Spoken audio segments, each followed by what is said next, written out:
Germany calling the British Isles. And what Germany isn't calling the British Isles is nobody's business.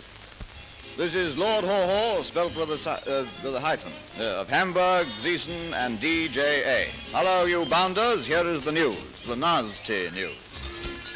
Food is so short in England that in order to prevent looting, it's being packed into balloons and sent up into the air out of reach.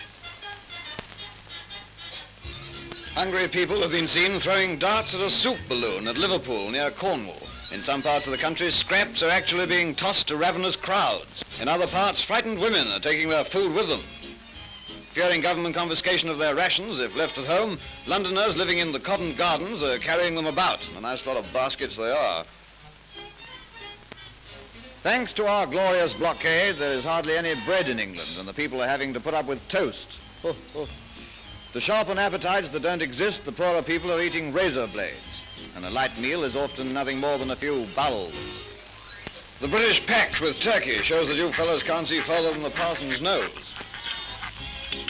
Some people think that the wily bird looks like the German minister of propaganda, Goebbels. Heil Gestapo! Most so-called businessmen have gone into liquidation. No wonder they can't be trusted. Fear of air raids is so terrible that the much-vaunted Englishman's castle, pardon my smile, has had to be built underground. At last, proud Albion has been made to eat worms. To save their heads as well as their faces, English women are wearing what they pretend are the latest fashions. This is what the poor deluded creatures call having their fling. The English used to talk of things being as safe as houses, but the houses, like the English, have got bats in the belfries.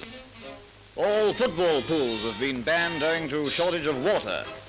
Already there are signs of disagreement between the so-called allies. The British soldiers won't even take French leave. Instead of watching football, the people gather in trembling crowds, fearfully awaiting the latest news from the front. And when the bad news does come, Britannia doesn't rule the wavelengths anymore. The BBC have moved to a little place in the country called Somewhere. Doesn't seem such a bad idea, either. Petrol is so scarce that commercial travelers are having to use cars that burn up old socks for fuel.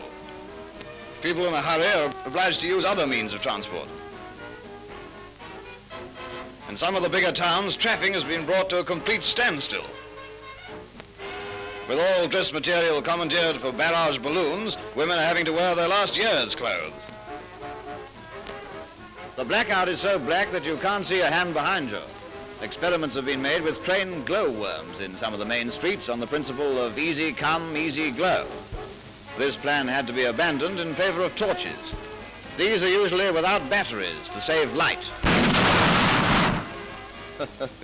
Churchill again. Yesterday, a British warship was engaged off the coast of Birmingham and reduced to matchwood. And who would dare say now that you cads are not a nation of warmongers? If the English had their way, our Führer would be told to go east. But you seem to be making arrangements for him to go west. You really think the Führer's neck is as big as this? As to the future, what do the stars foretell? Heil Hitler!